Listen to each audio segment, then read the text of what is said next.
ಅಭಿವೃದ್ಧಿ ಕೆಲಸ ಮಾಡಲು ಸದಾ ಅಧಿಕಾರಿಗಳಿಗೆ ಸಹಕಾರ ನೀಡುತ್ತೇವೆ. ಆದರೆ ಪ್ರತಿ ಕೆಲಸಗಳನ್ನು ಸಿಎಂ ಅಥವಾ ನಾವೇ ಹೇಳಲು ಆಗಲ್ಲ. ಅಭಿವೃದ್ಧಿಯಲ್ಲಿ ನಿರ್ಲಕ್ಷ್ಯ ಅಥವಾ ಕಾನೂನು ಸುವ್ಯವಸ್ಥೆ ಸರಿಯಾಗಿ ನಿಭಾಯಿಸದಿದ್ದರೆ ಅಂತಹ ಅಧಿಕಾರಿಗಳಿಗೆ ಜಿಲ್ಲೆಯಲ್ಲಿ ಸೇವೆ ಸಲ್ಲಿಸಲು ಅವಕಾಶವಿಲ್ಲ ಎಂದು ಲೋಕೋಪಯೋಗಿ ಇಲಾಖೆ ಹಾಗೂ ಬೆಳಗಾವಿ ಜಿಲ್ಲಾ ಉಸ್ತುವಾರಿ ಸಚಿವ ಸತೀಶ್ ಜಾರಕಿಹೊಳಿ ಅವರು ಹೇಳಿದರು. ನಗರದ ಕುವೆಂಪು ನಗರದ ನಿವಾಸದಲ್ಲಿ ಮಾಧ್ಯಮದವರೊಂದಿಗೆ ಮಾತನಾಡಿದ ಅವರು, ಬೆಳಗಾವಿ ಜಿಲ್ಲೆ ದೊಡ್ಡ ಜಿಲ್ಲೆಯಾಗಿದ್ದು ಜಿಲ್ಲಾ ಮಟ್ಟದ ಅಧಿಕಾರಿಗಳು ತಮ್ಮ ಜವಾಬ್ದಾರಿ ಅರಿತು ಕೆಲಸ ಮಾಡಬೇಕು. ಜಿಲ್ಲೆಯಲ್ಲಿ ಕಾನೂನು ಸುವ್ಯವಸ್ಥೆ ಕಾಪಾಡುವುದು, ಇಲ್ಲಿನ ಜನರ ಹಿತ ಕಾಪಾಡುವುದು ಮುಖ್ಯ. ಕರ್ತವ್ಯದಲ್ಲಿ ನಿರ್ಲಕ್ಷ್ಯ ವಹಿಸಿದ್ರೆ ಸರ್ಕಾರಕ್ಕೆ ನಮಗೂ ಕೆಟ್ಟ ಹೆಸರು ಬರುತ್ತದೆ. ಜಿಲ್ಲೆಯಲ್ಲಿ ಕೆಲ ಘಟನೆಗಳಲ್ಲಿ ಕಾನೂನು ಸುವ್ಯವಸ್ಥೆ ಕಾಪಾಡಲು ವಿಫಲರಾಗಿದ್ದರಿಂದ ಪೊಲೀಸ್ ಕಮಿಷನರ್ ಅವರನ್ನ ವರ್ಗಾವಣೆಗೊಳಿಸಲಾಗಿದೆ ಎಂದು ತಿಳಿಸಿದರು. ಇನ್ನು ಹಿಡಿಕ ಜಲಾಶಯದಿಂದ ಧಾರವಾಡ ಕೈಗಾರಿಕಾ ಪ್ರದೇಶಕ್ಕೆ ನೀರು ಒಯ್ಯಲು ಈಗಾಗಲೇ 3 ಇಲಾಖೆಗಳು ಅನುಮತಿ ನೀಡಿವೆ. ಧಾರವಾಡದ ಕೆಐಎಡಿಬಿ ವತಿಯಿಂದ ಕಾಮಗಾರಿ ನಡೆಯುತ್ತಿದೆ. ಸುಮಾರು 110 ಕಿಲೋಮೀಟರ್ ಪೈಪ್ಲೈನ್ ಮೂಲಕ ಧಾರವಾಡ ಕೈಗಾರಿಕಾ ಪ್ರದೇಶಕ್ಕೆ ನೀರು ಒಯ್ಯುತ್ತಿದ್ದಾರೆ. ಎಷ್ಟು ನೀರು ಒಯ್ಯುತ್ತಿದ್ದಾರೆಂಬ ಮಾಹಿತಿ ಇಲ್ಲ. ಈ ಕುರಿತು ಸಭೆ ನಡೆಸಿ ಭವಿಷ್ಯದಲ್ಲಿ ನಮ್ಮ ಜಿಲ್ಲೆಗೆ ನೀರಿನ ಅಭಾವ ಉಂಟು ಆಗಬಾರದು ಎಂದು ಸಿಎಂ ಸಿದ್ದರಾಮಯ್ಯನವರಿಗೆ ಪತ್ರ ಬರೆಯುತ್ತೇನೆ ಎಂದು ತಿಳಿಸಿದರು. ಬೆಳಗಾವಿ ಜಿಲ್ಲೆಯಲ್ಲಿ ಕರ್ನಾಟಕ ಕೊಳಗೇರಿ ಅಭಿವೃದ್ಧಿ ಮಂಡಳಿಯಲ್ಲಿ ಅಕ್ರಮ ನಡೆಯುತ್ತಿದೆ ಎಂಬ ಮಾಧ್ಯಮದವರ ಪ್ರಶ್ನೆಗೆ ಪ್ರತಿಕ್ರಿಯಿಸಿ, ಕಳೆದ 2 ಕೆಡಿಪಿ ಸಭೆಗೆ ಸ್ಲಂ ಬೋರ್ಡ್ ಅಧಿಕಾರಿ ಗೈರಾಗಿದ್ರು. ಕರ್ನಾಟಕ ಕೊಳಗೇರಿ ಅಭಿವೃದ್ಧಿ ಮಂಡಳಿ ಮೂಲಕ ನಡೆಯುತ್ತಿರುವ ಕಾಮಗಾರಿಗಳ ಬಗ್ಗೆ ತನಿಖೆ ನಡೆಸಲು ಜಿಲ್ಲಾಧಿಕಾರಿಗಳಿಗೆ ಸೂಚಿಸುತ್ತೇನೆ ಎಂದು ತಿಳಿಸಿದರು. ಕನ್ನಡ ಭಾಷೆ ಹುಟ್ಟಿದ್ದು ತಮಿಳಿನಿಂದ ಎಂಬ ನಟ ಕಮಲ್ ಹಾಸನ್ ಹೇಳಿಕೆಗೆ ಪ್ರತಿಕ್ರಿಯೆ ನೀಡಿ, ನಟ ಕಮಲ್ ಹಾಸನ್ ಹೇಳಿಕೆ ಅತ್ಯಂತ ಖಂಡನೀಯ. ಕನ್ನಡ ಭಾಷೆಗೆ ಸಾವಿರಾರು ವರ್ಷಗಳ ಇತಿಹಾಸವಿದೆ. ಈ ರೀತಿ ಕನ್ನಡದ ಬಗ್ಗೆ ಮಾತನಾಡಿದ ನಟ ಕಮಲ್ ಹಾಸನ್ ಮೊದಲು ಕನ್ನಡಿಗರ ಬಳಿ ಕ್ಷಮೆ ಕೇಳಬೇಕು ಎಂದು ಆಗ್ರಹಿಸಿದರು. ಆರ್ಸಿಬಿ ಮತ್ತು ಪಂಜಾಬ್ ಐಪಿಎಲ್ ಅಂತಿಮ ಮ್ಯಾಚ್ ಬಗ್ಗೆ ಮಾತನಾಡಿ, ಎಲ್ಲರೂ ನಮ್ಮವರು ಗೆಲ್ಲಲಿ ಎನ್ನುವುದು ಸ್ವಾಭಾವಿಕ. ಹೀಗಾಗಿ ನಾಳೆ ನಡೆಯುವ ಪಂದ್ಯದಲ್ಲಿ ನಮ್ಮ ಆರ್ಸಿಬಿ ಗೆಲ್ಲಲಿ ಎಂದು ಹರಿಸಿದ ಸಚಿವರು, ಕಳೆದ 20 ವರ್ಷಗಳಿಂದ ನಾನು ಕ್ರಿಕೆಟ್, ಸಿನಿಮಾ ನೋಡುತ್ತಿಲ್ಲ. ಆದರೆ ಕ್ರಿಕೆಟ್ ನನ್ನ ನೆಚ್ಚಿನ ಕ್ರೀಡೆ. ಹೀಗಾಗಿ ಸಮಯ ಸಿಕ್ಕಾಗ ಈಗಲೂ ಕ್ರಿಕೆಟ್ ಆಡುತ್ತೇನೆ ಎಂದು ತಿಳಿಸಿದರು. ಈ ಸಂದರ್ಭದಲ್ಲಿ ಶಾಸಕ ಆಸಿಫ್ ಸೇಠ್ ಉಪಸ್ಥಿತರಿದ್ದರು.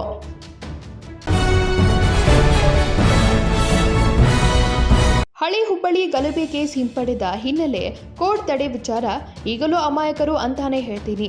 ಕೋರ್ಟ್ ಆದೇಶ ನಾನು ನೋಡಿಲ್ಲ. ಸರ್ಕಾರ ನಿರ್ಧಾರ ಕೈಗೊಳ್ಳುತ್ತೆ ಎಂದು ಹಳೆ ಹುಬ್ಬಳ್ಳಿ ಗಲಭೆಕೋರರ ಪರ ಶಾಸಕ ಪ್ರಸಾದ್ ಅಬ್ಬಯ್ಯ ಬ್ಯಾಟಿಂಗ್ ಮಾಡಿದ್ರು.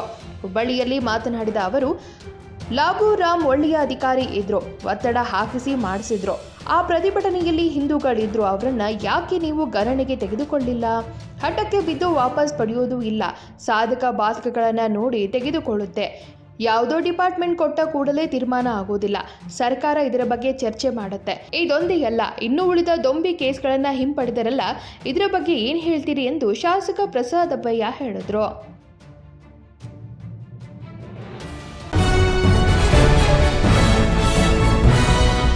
ಆರ್ಸಿಬಿ ಮತ್ತು ಪಂಜಾಬ್ ಐಪಿಎಲ್ ನಡುವೆ ಫೈನಲ್ ಮ್ಯಾಚ್ ಹಿನ್ನೆಲೆ ಬೆಳಗಾವಿಯ ಚೆನ್ನಮ್ಮ ವೃತ್ತದಲ್ಲಿರುವ ವಿಘ್ನೇಶ್ವರನಿಗೆ ವಿಶೇಷ ಪೂಜೆಯನ್ನ ಕರ್ವೆ ಕಾರ್ಯಕರ್ತರು ಸಲ್ಲಿಸಿದರು.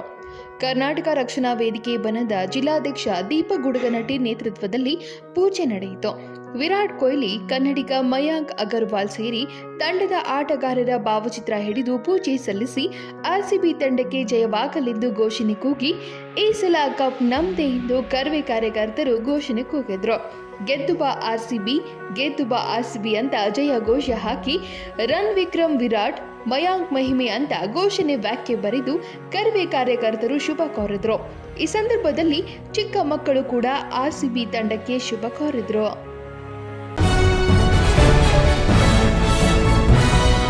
ಕೊಪ್ಪಳ ಕುಷ್ಟಗಿ ತಾಲೂಕಿನ ತಾವರಗೇರ ಪಟ್ಟಣದಲ್ಲಿ 4 ಯುವಕರು ನಡು ರಸ್ತೆಯಲ್ಲಿ ವ್ಯಕ್ತಿಯೊಬ್ಬನನ್ನ ಅಮಾನುಷವಾಗಿ ಕೊಲೆ ಮಾಡಿದ್ದಾರೆ.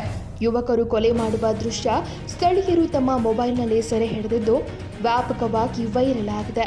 ಸತ್ತ ನಂತರವೂ ಮಚ್ಚಿನಿಂದ ಮೇಲಿಂದ ಮೇಲೆ ಕೊಚ್ಚಿರುವ ದೃಶ್ಯ ಸಾರ್ವಜನಿಕರಲ್ಲಿ ಆತಂಕ ಸೃಷ್ಟಿಸಿದೆ. ತಾವರಗೆರೆ ಪಟ್ಟಣದ ಬಸವಣ್ಣ ಕ್ಯಾಂಪ್ನ ಚನ್ನಪ್ಪ ತಂದೆ ಹುಸೇನಪ್ಪ ನಾರಿನಾಳ್ 35 ವರ್ಷ ಎಂಬಾತ ಕೊಲೆಯಾದ ವ್ಯಕ್ತಿ.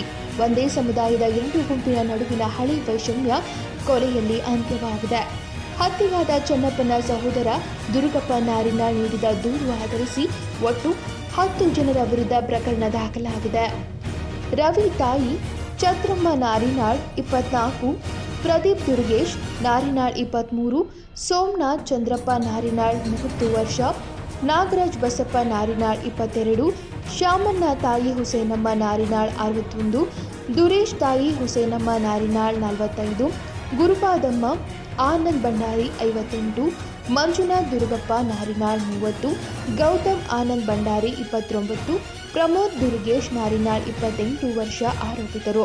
ಘಟನೆ ನಡೆದು ಕೇವಲ 12 ಗಂಟೆ ಒಳಗೆ ಪೊಲೀಸರು 2 ಆರೋಪಿಗಳನ್ನ ವಶಕ್ಕೆ ಪಡೆದಿದ್ದಾರೆ. ಉಳಿದವರಿಗಾಗಿ ಪೊಲೀಸರು ಬಲೆ ನೀಡಿದ್ದಾರೆ. ತಾವರಗೆರೆ ಪಟ್ಟಣಕ್ಕೆ ಎಸ್ಪಿ ಡಾಕ್ಟರ್ ರಾಮ್ ಎಲ್ ಅರಸಿದ್ದಿ ಬಿಡು ಬಿಟ್ಟಿದ್ದಾರೆ. ಏನಿದು ಘಟನೆ?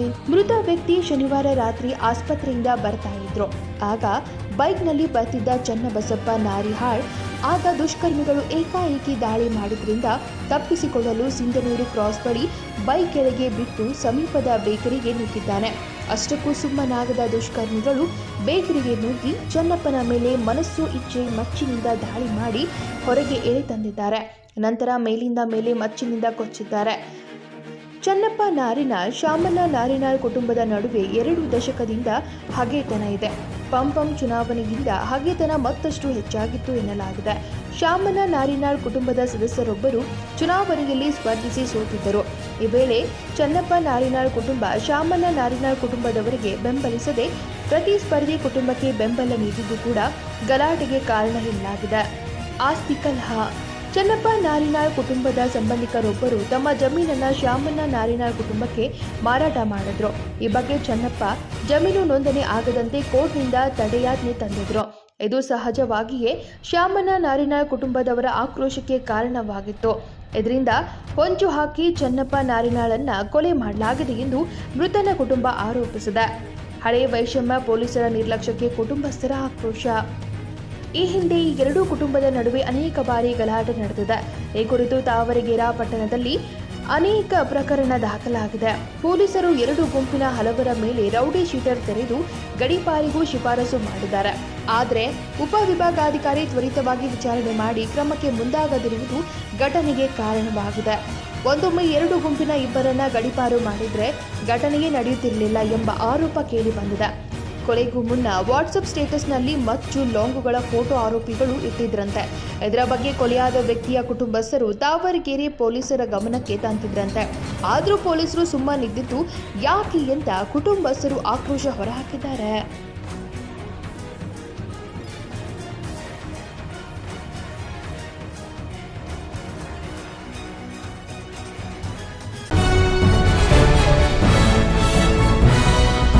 ಆಟೋ ಚಾಲಕನಿಗೆ ಹೊರ ರಾಜ್ಯದ ಮಹಿಳೆ ಚಪ್ಪಲಿಯಿಂದ ಹಲ್ಲೆ ಮಾಡಿ ಈ ಪ್ರಕರಣ ನಡೆದ ನಂತರ ಮಹಿಳೆ ಕ್ಷಮೆ ಕೇಳಿದ್ದಾಳೆ. ಆಟೋ ಚಾಲಕರ ಆಕ್ರೋಶಕ್ಕೆ ಮಂಡಿಯೂರಿದ ಹಿಂದಿ ಲೇಡಿ ಆಟೋ ಚಾಲಕನ ಕಾಲಿಗೆ ಬಿದ್ದು ಕ್ಷಮೆ ಕೇಳಿದ್ದಾಳೆ. ಮಹಿಳೆ ಜೊತೆಗೆ ಆತನ ಪತಿ ಕೂಡ ಕೈ ಮುಗಿದು ಕ್ಷಮೆ ಕೇಳಿದ್ದಾರೆ. ನನ್ನಿಂದ ತಪ್ಪಾಯಿತು ಅಂತ ಕಾಲಿಗೆ ಬಿದ್ದು ಕ್ಷಮೆ ಯಾಚನೆ ಮಾಡಿದ್ದಾರೆ. ಹಲ್ಲೆ ಸಂಬಂಧ ಬೆಳ್ಳಂದೂರು ಠಾಣೆಯಲ್ಲಿ ದಾಖಲಾಗಿದ್ದ ಎಫ್ಐಆರ್ ದಾಖಲಾಗಿತ್ತು. ಹಲ್ಲೆ ಮಾಡಿದ ಯುವತಿಯನ್ನ ಠಾಣೆಗೆ ಕರೆಸಿದ ಬೆಳ್ಳಂದೂರು ಪೊಲೀಸರು ಮಹಿಳೆಯ ಹೇಳಿಕೆಯನ್ನ ದಾಖಲಿಸಿಕೊಂಡು ವಾಪಸ್ ಕಳಿಸಿದ್ರು. ಬಿಹಾರಿ ಮೂಲದ ಪನ್ಪುರಿ ಮಿಶ್ರಾ 28 ವಯಸ್ಸು ಎಂಬಾತಳು ಹಲ್ಲೆ ಮಾಡಿದ ಮಹಿಳೆಯಾಗಿದ್ದಾಳೆ.